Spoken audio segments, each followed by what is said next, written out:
Parliament ఎన్నికలను జిల్లాలో ప్రశాంత వాతావరణంలో పారదర్శకంగా నిర్వహించేందుకు అవసరమైన అన్ని చర్యలు చేపట్టామని నిజామాబాద్ జిల్లా ఎన్నికల అధికారి కలెక్టర్ రాజీవ్ గాంధీ హనుమంతు తెలిపారు.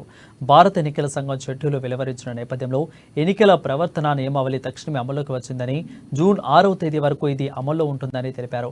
నోటిఫికేషన్ ఏప్రిల్ 18న వస్తుందని, ఏప్రిల్ 25వ తేదీ వరకు నామినేషన్ల స్వీకరణ ఉంటుందని, ఏప్రిల్ 26న నామినేషన్ల స్క్రూటీని, ఏప్రిల్ 29 వరకు నామినేషన్ల ఉపసంహరణ గడువు ఉంటుందని, అదేవిధంగా మే 13న పోలింగ్, జూన్ 4న కౌంటింగ్ నిర్వహణ జరుగుతుందని ఆయన తెలిపారు.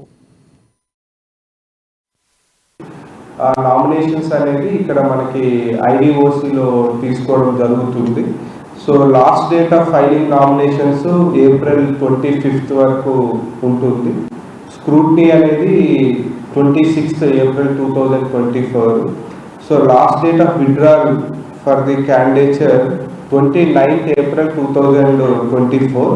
మనకి డేట్ ఆఫ్ పోల్ అనేది మే 13th 2024 జరుగుతుంది.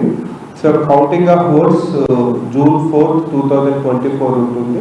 సో ఓట్స్ కౌంటింగ్ అనేది మనకి సిఎంసి కాలేజ్లో మనకి కౌంటింగ్ ఆఫ్ ఓట్స్ అనేది కండక్ట్ చేయడం జరుగుతుంది.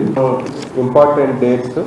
సో మనకి డిస్ట్రిక్ట్ ప్రొఫైల్ అంటే యాజ్ ఏ డిఈఓ నిజామాబాద్గా 6 constituencies, Nizamabad urban, Nizamabad rural, Balkonda, Armoor, Bodhan and Banswada. So 6 constituencies DEO Nizamabad పరిధిలోకి వస్తాయి. సో ఈ 6 కాన్స్టిట్యున్సీస్ బ్రీఫ్గా చూసుకుంటే మనకి 6 constituencies total polling stations 1549 polling stations.